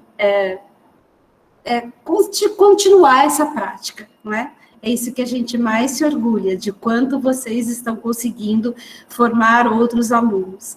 E acho que uma das coisas também que a gente pensa é o quanto muda de lugar quem é que promove as ações da escola, não é? Então, muda de lugar porque não é mais o professor quem produz esses momentos de trabalho na escola. Marina, muito obrigada. A Marina está aqui ela é tutora das equipes de ajuda. Marina, ela está aqui com Covid, gente. Calma que não pega, nós estamos online. Mas tadinha, não é? Está aqui com dores e tudo mais, mas está aqui com a gente. Muito obrigada, Marina, por tudo. Lu, acho que agora a gente abre para algumas questões, né? Pelo que eu acompanhei no chat, não sei se eu perdi alguma questão, mas a Darlene, o Raul, a Ana foram respondendo já. Se alguma questão não foi respondida, eu peço para que abra o microfone, né, e pergunte ou se inscreva, né, se a gente tiver muitas questões, se inscreva no chat para a gente organizar. Por enquanto, o que eu estou vendo, a Ana Souza está com a mãozinha levantada, a Eloá e a Rita. Eu não sei a ordem que vocês levantaram. Eu sei que a Eloá tem que sair daqui a pouquinho, então, Eloá, você pode fazer a primeira? Ai, obrigada pela prioridade. Realmente eu preciso sair daqui a pouco. Hoje a coisa está meio transtornada, mas eu consegui escutar e acompanhar tudo das apresentações e me chamou muito a atenção. Primeiro, eu acho que a Luciene falou do Piaget em alguns momentos da apresentação dele, e eu acho que se tem uma coisa que o Piaget ensinou para a gente, é que a gente também tem que ter um afeto muito importante direcionado para as coisas que a gente faz para fazer dar certo, né? Sem o afeto, só com o entendimento cognitivo dos processos, a coisa anda, mas anda muito mais lento. Então, eu acho admirável ver, na Luciene a gente já via, mas ver nos jovens esse empenho, essa paixão, esse comprometimento com o trabalho, eu acho que é algo que dá muita esperança para a gente, porque os trabalhos de intervenção, eu sempre digo isso para os meus alunos, são trabalhos penosos, porque a gente tem medos, a gente não sabe, a gente tem inseguranças, a gente lida com algo desconhecido, porque a gente não sabe como é aquela pessoa que a gente vai interagir, como é que aquela pessoa vai receber o que a gente vai fazer. Então, eu lembro que eu fiz uma intervenção, é uma pena que Júlio saiu, a gente fez, meu projeto de iniciação científica foi uma intervenção com crianças, e eu lembro que depois de 2 sessões, chegamos eu e Poliana, eu não sei se a Poli está aí, chegando para ele dizendo, não, a gente não vai conseguir, não vai dar certo, enfim, vai dar tudo errado, e com medo, com muitas coisas, e ele precisou dizer, olha, é um trabalho de formiguinha, é um trabalho de um dia após o outro, é um trabalho que, como ela falou, a Daniela, eu acho, é uma ação que pode parecer pequena, mas que aí ela fica maior e que quando ela persiste, ela vai se ampliando. Então, eu acho que a beleza da equipe de ajuda é o quanto ela contagia os outros alunos. Então, como a Luciene falou, me chamou a atenção a interpretação de vocês, que eu concordo, de que os alunos passaram a tomar consciência de que praticam uma ação inadequada, uma ação que é agressiva, uma ação que não é bacana para o colega. Então, às vezes, até o aumento do reconhecimento do praticar o bullying é o primeiro passo. A tomada de consciência, o Piaget vai dizer isso também. A tomada de consciência é o primeiro passo para você entender que você precisa mudar. Então, isso me chama muita atenção. Eu acho que vocês estão num caminho muito bacana. Eu acho que é um trabalho que demora mesmo para ele criar exponencialmente, então manter-se motivado é importante. Agora, eu também queria destacar o quanto me chama a atenção, e eu acho importantíssimo dar o protagonismo para os alunos, mas o quanto a gente teria mais resultados se esses alunos tivessem a parceria dos professores nessa empreitada. Eu acho que a comparação dos professores da Espanha e do Brasil, eu acho que o que mostra é um pouco isso. Se o professor está engajado, não é que ele vai ser responsável no lugar do aluno, mas ele passa a ser também um propagador daquilo que o aluno está tentando colocar. Então, eu acho que a gente também precisa, talvez, colocar um pouco do olhar nisso, em como é que a gente precisa atingir, digamos assim, esse nível de engajamento. Por que é que os alunos estão se mantendo mais engajados do que os professores? Porque os professores também veem os resultados dessa empreitada. Então, e a gente sabe que os professores estão muito cansados, estão muito desgastados, é uma profissão também que consome muito da vida deles, e às vezes eles estão desesperançosos, então talvez eles precisem de uma injeção desse fôlego juvenil, desses alunos que estão tão comprometidos participando. Então, eu acho que é uma coisa que tende a se propagar. Então, eu não tenho nenhuma pergunta, são só coisas que me chamaram a atenção.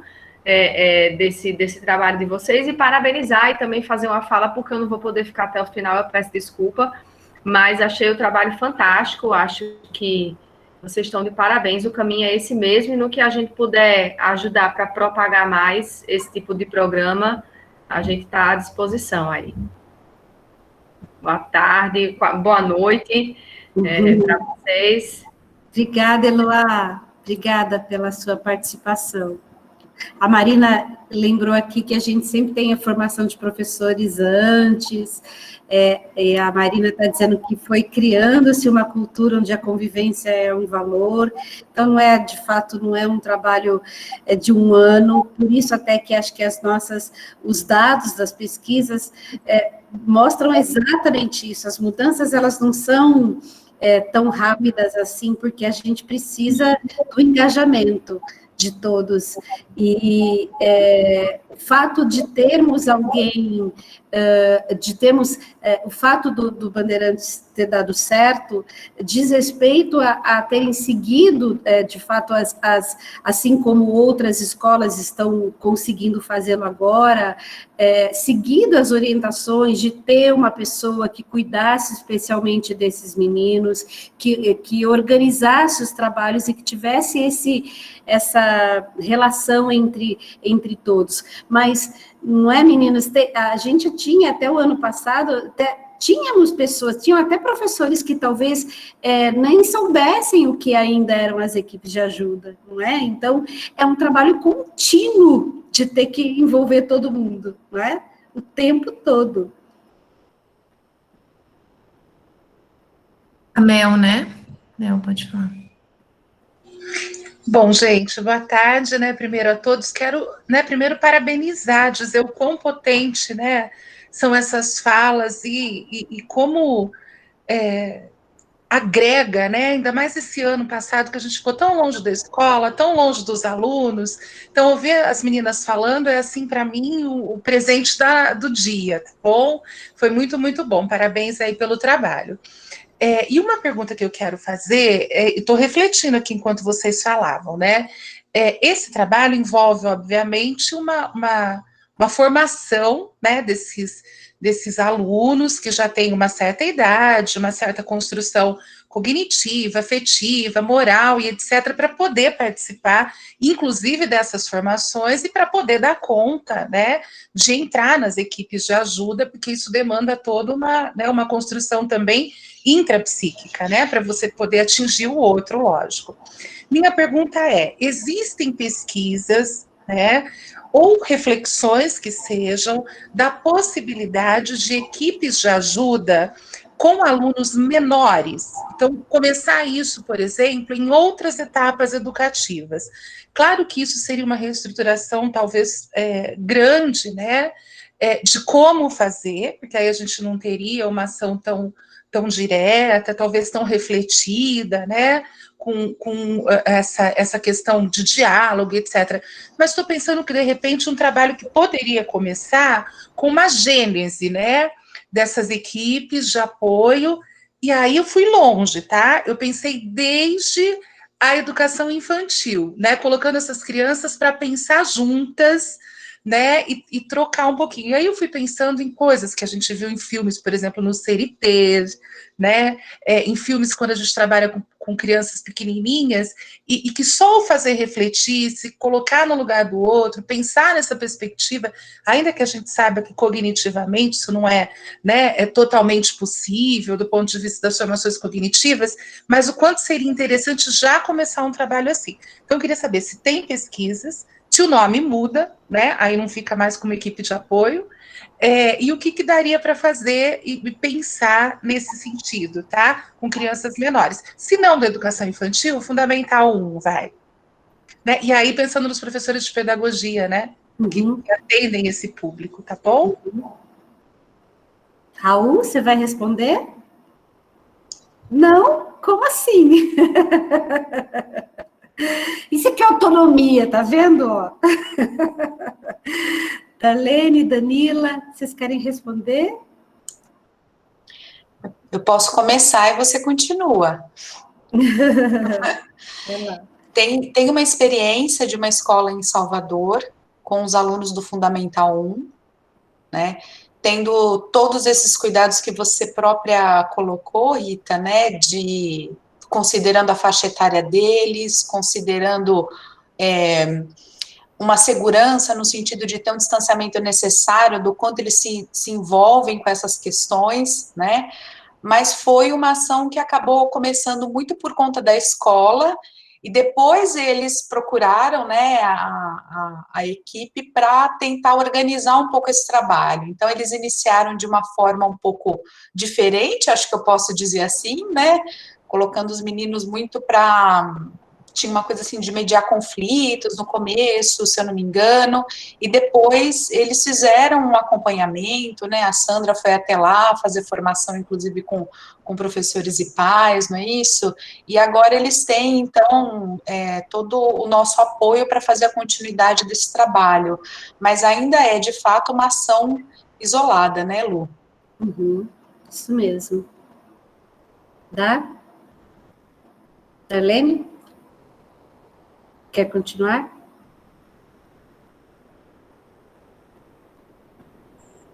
Pode falar, Lu. Bom, posso falar também. Vale? Justamente, a Rita fez a pergunta, né, professora, e já trouxe algumas respostas, né?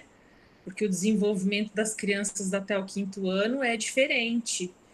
Então, em redes que a gente tem o programa de convivência, por exemplo, numa rede pública até 5º ano no estado de São Paulo, uma rede municipal, o trabalho que foi feito de protagonismo dos alunos envolve, por exemplo, os clubinhos da gentileza, né, que são direcionados para práticas específicas correlacionadas, por exemplo, com a gentileza, ou o clubinho da amizade, enfim, justamente por toda a complexidade que o trabalho das equipes de ajuda demanda e que o desenvolvimento, tanto cognitivo como afetivo desses alunos, ainda não dá conta disso, né? Inclusive para lidar com questões, às vezes, espinhosas, né? Como é que um aluno de 4º ano vai lidar com um desabafo do colega sobre uma situação de abuso, por exemplo, né? E outras questões difíceis. A gente não pode delegar aos pequenos essa responsabilidade de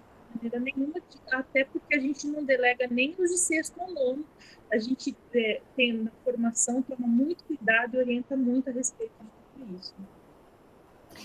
E acho que a gente pode dizer, Rita, aqui no Brasil a gente ainda não tem, então não é porque a gente não conseguiu fazer, mas é porque exatamente nós acreditamos que não seja, né, eficiente este mesmo modelo, e até porque a gente conversava agora de algo que é a necessidade de que esses meninos se voltem, de fato, a questões mais sérias da ajuda e do objetivos, quais são os objetivos mesmo do que eles foram formados. E nós temos, neste momento de pandemia, claro que a gente teve uma transformação das relações, da possibilidade das relações, então, essas meninas do Band mostraram muitas ações que elas fizeram, assim, até corajosas de lidar com todo esse momento que estava vivendo, tentando chegar perto, não é, meninas, dos amigos, dos colegas, e trazendo os colegas para perto, mas nós sabemos que no momento, na situação presencial, o objetivo maior das equipes de ajuda, para além da organização desses trabalhos coletivos que são realizados no cotidiano, em função até das dificuldades que elas encontram, porque eu me lembro, meninas, que vocês contam, por exemplo, de uma ação que vocês fizeram do show de talentos, lembram? Vocês viram, vocês sabiam de vários alunos que tinham, que eram muito tímidos, que tinham um potencial artístico, porém não reconhecido pelos professores. Então, eles fazem uma ação que eles organizam, não é uma ação aleatória, é uma ação pensada numa determinada dificuldade de um grupo ou de qualquer outra situação. Agora, não dá para esquecer, né, Raul, o objetivo maior das equipes de ajuda, que é, de fato, e hoje, principalmente, acho que no contexto que a gente está vivendo da juventude, e até o que nos aguarda quando nós voltarmos, que são questões mais sérias, né, de ajuda que as pessoas vão precisar, e do olhar cuidadoso de quem está preparado para perceber o que o adulto não percebe. Porque o adulto não sabe que o menino está se automutilando, o adulto não sabe que o menino está dizendo que tá sempre pensando em tristezas, o adulto não sabe do que o menino está sempre lá no recreio, fazendo de conta que está no celular, não é?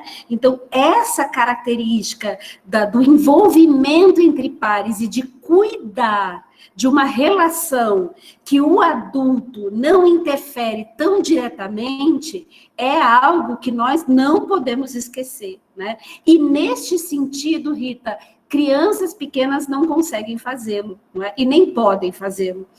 Então, pesquisas a gente ainda não tem nenhuma nisso. O que a gente tem, a Natália agora fazendo toda a descrição da construção coletiva de um projeto anti-bullying numa rede municipal, e todo o trabalho que a gente tem desenvolvido, mas especialmente neste tema, não temos, não.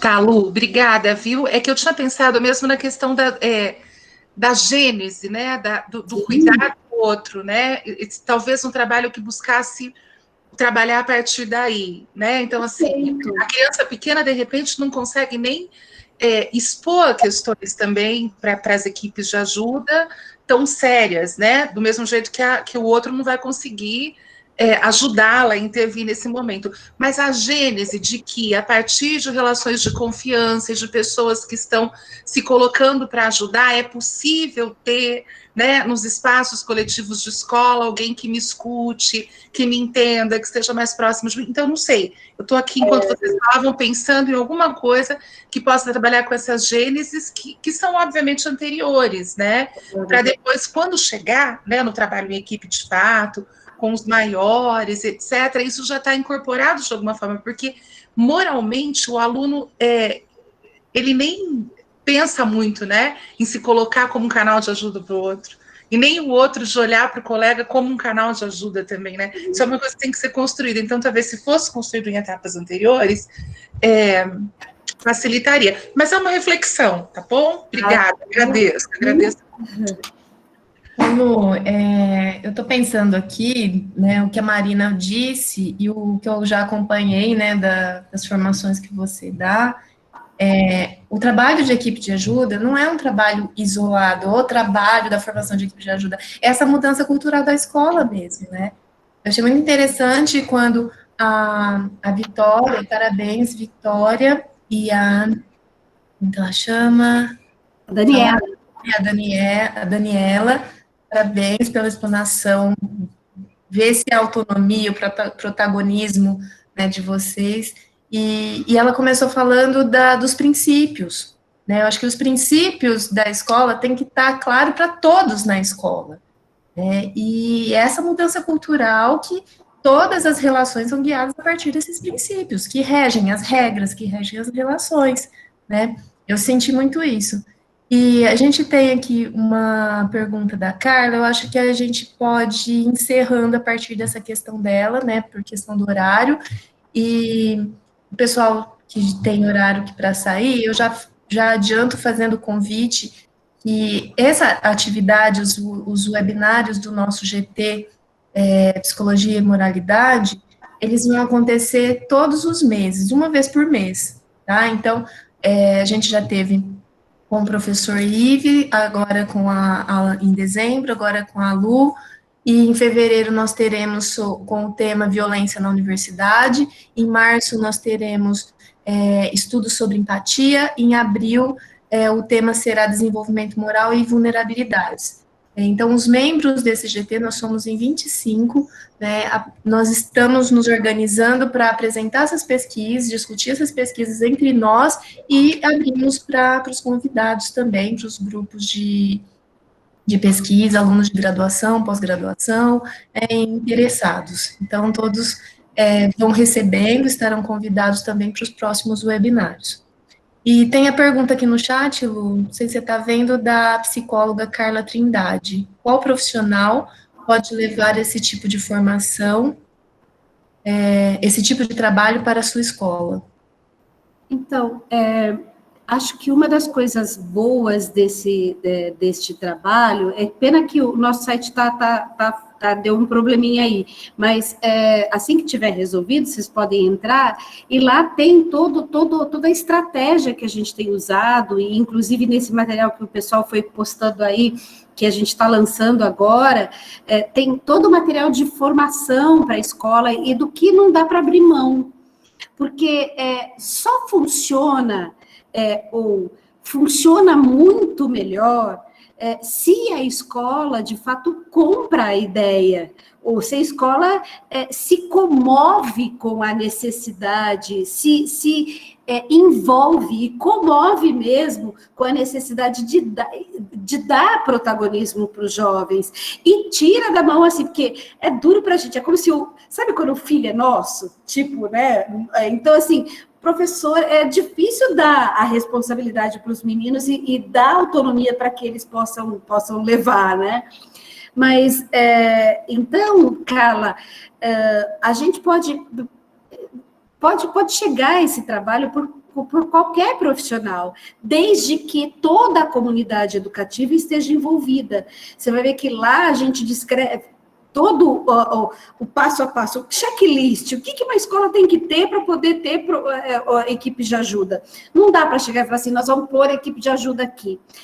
Apesar de que nós acreditamos muito nos jovens, e as nossas pesquisas mostram as evidências de quanto, mesmo com estratégias ainda, ou seja, pequenas não, mesmo com pouco tempo desse projeto acontecendo, nós tivemos mudanças, nós temos características que mostram a qualidade diferenciada dessas escolas, mesmo sabendo o quanto nós acreditamos desses jovens e que eles são capazes, sabendo que, assim, se tudo falhar, se a escola falhar, se o professor falhar, eles estão ali, eles dão conta, muito mais do que a gente acredita. É preciso o envolvimento dos professores, não tem jeito, porque se a gente não tem o envolvimento dos professores, eles também não têm espaços para poder atuar, não é? E também não tem a mudança tão significativa que a gente deseja ter na escola, a partir de toda a ideia do que seja a convivência, que não é simples, não, a convivência entre pares é um dos tipos de convivência, não é? Porque nós temos a convivência entre professores e alunos. Vocês viram o quanto, mesmo em escolas do Brasil, quando se trata da relação professor-aluno, como os alunos ainda têm problemas no relacionamento com os professores, comparando com outros modelos, por exemplo, com o modelo espanhol. Então, essas questões também são importantes, e acho que a gente tem que olhar para elas.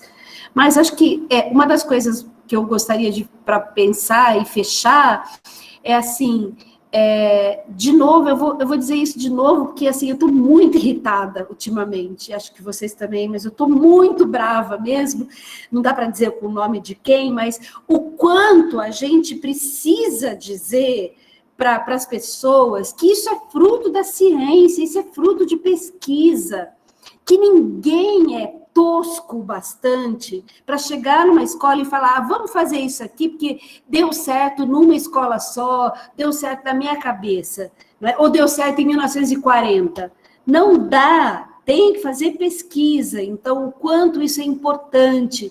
Meninas, vocês sabem o quanto tudo isso diz respeito à ciência, porque essas meninas têm tido a oportunidade de irem para a Unicamp, de virem agora Vocês não estão dentro da Unesp, mas vocês estão numa sala de reuniões da Unesp, ou seja, para a universidade, para ver o quanto, na prática, o quanto essa prática é subsidiada por pesquisa. Ninguém tirou da cabeça de ninguém o que fazer, mas tudo foi a partir de pesquisa, não é? É isso. Bom, Lu, né, mais do que nunca, é muito bom te ouvir, sempre te ouvir a explanação das suas pesquisas, né, eu e muitos dos que estão aqui acompanham teu trabalho já há muitos anos, e a gente sabe o quanto você dedica, você e sua equipe, né, dedica finais de semana, feriado, férias, então, quando você fala com todo esse carinho, esse amor, essa paixão e essa seriedade, né, nós respeitamos. Então, em nome de todos que estão aqui, parabenizo você e toda a sua equipe, aos meninos e meninas das equipes de apoio, e nitidamente a gente vê que esse trabalho já deu resultado, né? Duas dos resultados estão aqui presentes hoje conosco. Bom, então, oi, Suzana.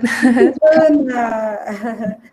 Eu acho que foi mais um encontro, a gente pode definir como de sucesso, né, com muitos participantes, e já deixei os temas e vocês serão convidadas também para os próximos webinários. Prazer muito grande, gente. As 2 horas voou, né? Beijo, Tchau. pessoal. Tchau. Obrigada, Tchau. meninas. Parabéns. Muito obrigada pelo convite. Tchau. Obrigada. Tchau, bom final de semana. Prazer. Tchau, gente. Tchau.